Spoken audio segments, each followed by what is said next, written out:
For some of you guys, bibigyan kayo ng chance ni universe. Sa trabaho ito, guys, or sa kung ano man yung pinupursue nyo, pwedeng trabaho, pwede din sa mga freelancers ito guys, or sa mga project-based, parang bibigyan kayo ng chance ni universe na matuloy yung mga kontrata na naudlot, no? So let's say for example, yung 2024, nag-back out yung client mo, hindi natuloy, ngayon maaari siyang matuloy. Last year, ng 2024, hindi natuloy yung job offer sa'yo, no? Pero parang bibigyan ka ng another chance ng HR, tatawagan ko ulit, and they will ask you kung interesado ka pa sa trabaho. So parang may bumabalik.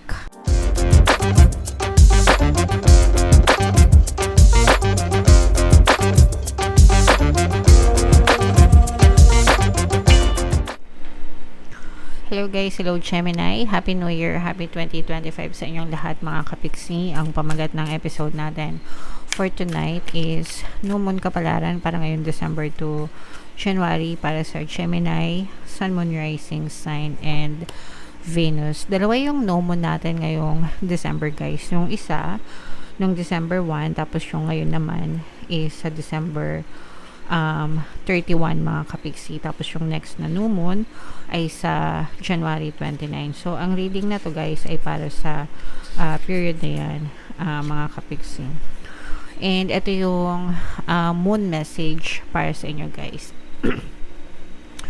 Your hard work is paying off mga kapiksi. Ibig sabihin nito guys, magkakaresulta na yung mga sakripisyo nyo, no? Yung mga hard work nyo, yung mga paghihirap nyo, yung mga effort nyo mga kapiksi, makakita na rin kayo ng resulta. Guys, binabalik sa nyo ni universe yung mga rewards na deserve nyo based dun sa effort nyo. Law of compensation ang tawag dun guys, no? I-research nyo na lang kung hindi nyo alam yung ibig sabihin ng law of compensation. But definitely guys, kung ano yung effort natin in layman's term, ibabalik lang sa atin ni universe yung mga rewards na yun mga kapiksi. So, attune to the moon guys, make a proper plan and execute it well. So, saktong-sakto guys, January, di ba? Bagong taon, bagong buhay.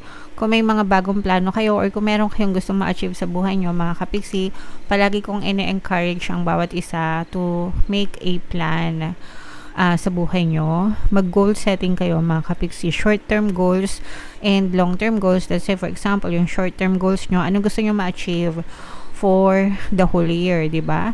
And then sa long-term goals naman, anong gusto nyo ma-achieve within 3 years, within 5 years, mga ganyan. And i-execute nyo syempre anong silbi ng plano kung hindi nyo naman i-implement, diba? So dapat nandun yung implementation mga kapiksi.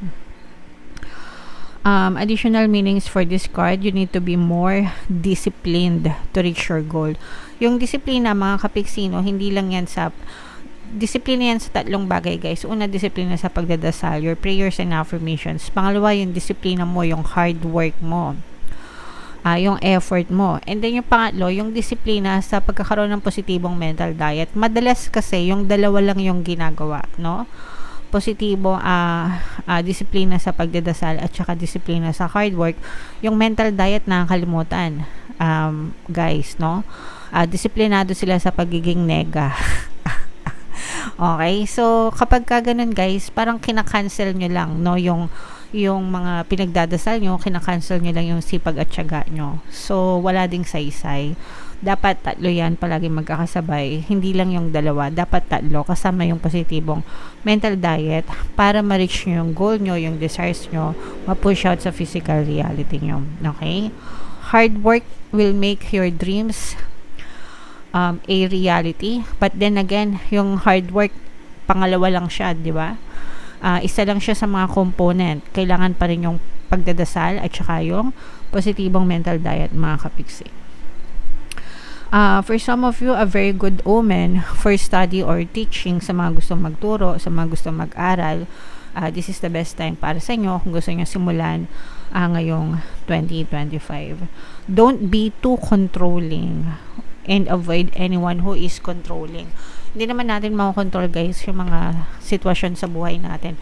Ang makokontrol mo lang is yung perception mo, how you perceive a certain situation. Ibig sabihin, paano mo siya tatanggapin, paano mo siya i-analyze, paanong meaning ang ibibigay mo sa mga nangyayari sa buhay mo. Yun lang yung makakontrol nyo, mga kapiksi. It's either you see something positive or you see something negative sa mga circumstances, okay? Alright, so comment down below, Gemini, if feeling nyo nakaresonate sa inyo yung mga messages. Tingnan natin yung ganap sa inyo ngayong new moon season. Shuffle natin to, guys. Habang sinushuffle ko to, panoorin nyo muna yung video natin regarding sa ating paano mag-manifest ng abundance video course. Kapiksi, sawa ka na ba sa mga struggles at hirap sa buhay mo? Masipag ka ba at masikap sa buhay ngunit hindi ka pa rin umaasenso? Ilang beses ka na bang nag-attempt mag-negosyo at mag-invest pero palagi ka pa rin nalulugi? Sa pagkakataon na ito ay maaaring may subconscious beliefs ka na nagiging balakid sa iyong pag-unlad at pagyaman. Introducing, paano mag-manifest ng abundance video course. Dito ay matututunan mo ma-overcome ang mga balakid mo para tuluyan ka ng umunlad, umasenso, sumagana, maging matagumpay, successful at maswerte sa iyong kabuhayan, pera, trabaho, negosyo sa labi at kaperahan ng bonggang-bongga.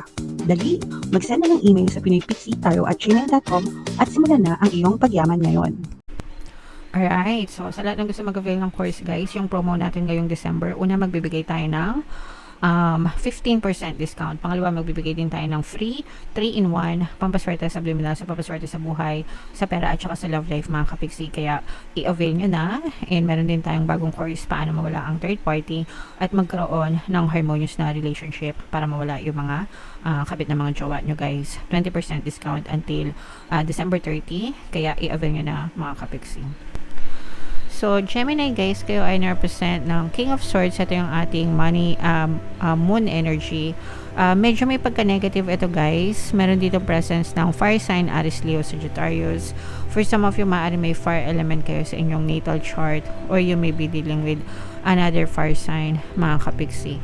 Yung nakikita natin dito, guys, is for some of you, medyo nahihirapan kayo makisama sa isang tao, bagay, or sitwasyon na nagpapahirap sa buhay nyo, mga kapiksi. And for some of you, guys, parang nawawalan kayo ng, yung iba sa inyo parang nagiging aloof. Ibig sabihin ng aloof, guys, parang umiiwas kayo. Parang umiiwas na kayo sa mga tao. I'm sensing na parang hindi na kayo masyadong nakikipag-usap sa ibang tao. Medyo nagmumokmok yung iba sa inyo, mga kapiksi. This is because yung iba sa inyo nakakaramdam ng depression. There's a lot of questions in your mind. Marami kayong tinatanong. Like, bakit nangyayari sa akin to? Bakit ako naghihirap ng ganito? Pinaparusahan ba ako? Ano bang nagawa kong masama? Yung mga ganon. So, parang sinisisi nyo yung sarili nyo dun sa mga sitwasyon na kinakasangkutan nyo. Kasi yung iba sa nyo, guys, parang medyo naghihirap kayo sa buhay nyo ngayon. Parang naghihirap in general, no? Hindi siya naghihirap lang sa pera, pero parang nahihirapan kayo makisama sa mga tao. Let's say, for example, sa trabaho nyo, yung iba sa inyo nahihirapan makisama sa mga boss nyo or sa mga katrabaho nyo. Sa bahay nyo, nahihirapan kayo makisama sa pamilya nyo, sa mga kapitbahay nyo. Parang feeling nyo walang nakakaintindi sa inyo, mga kapiksi. At saka parang nagiging, yung iba, no, parang medyo nagiging overly sensitive kayo and parang medyo nagiging pa-victim mode kayo, guys, okay? So, it's not about you, mga kapiksi, no? You're perfect the way you are. It's just that it's how you perceive things, no? Ibig sabihin, yung mga bagay na nangyari sa inyo, binibigyan nyo ng negative na kahulugan, tapos you tend to overthink. So, let's say, for example, napagalitan ka ng boss mo kasi mali yung ginawa mo. Tapos, yung isang instance na yon, naisip mo na palagi na galit sa akin ng boss ko, wala na akong ginawang tama sa kanya, para sa kanya mali lahat ng ginagawa ko, yung mga ganun, no? So, parang nagpapatong-patong siya, mga kapiksi.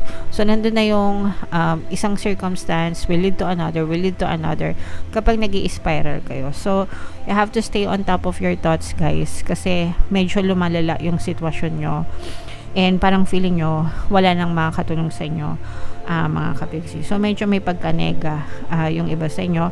Pwede rin sa eskwelahan, kung kaya mga estudyante, parang feeling nyo hindi nyo makasundo yung mga kaklase nyo, mga teacher nyo, ganyan. So, yeah, hindi mo naman, I mean, wag kayo mag-isip ng hindi maganda sa kapwa nyo, mga kapiksi. Okay? Pagdating naman sa kaperahan, guys, nakikita natin na especially kung nagtayo kayo ng negosyo, sa mga nagtayo ng negosyo, mga kapiksi, parang unti-unti ng ito yung sinasabi natin na your hard work is paying off, guys. So, unti-unti na kayong kumikita, unti-unti nang lumalago yung negosyo nyo, nagkakaroon na kayo ng return of investment, bumabalik na sa inyo yung mga puhunan na nilabas nyo sa inyong mga negosyo, mga kapiksi. And nagkakaroon na kayo ng, hindi na siya puro palabas, guys, no? Kasi di ba sa simula, pag nagnegosyo ka, puro palabas, puhunan, ganito, so binabawi. Ngayon, parang meron na, no? Umiikot na, guys. So, maganda yan para sa mga kapiksi natin na nagnenegosyo. Ayan, no, this is abundance of money, mga kapiksi. So, sooner or later, guys, kapag ka naging consistent yung performance ng inyong negosyo, yung performance nyo sa negosyo,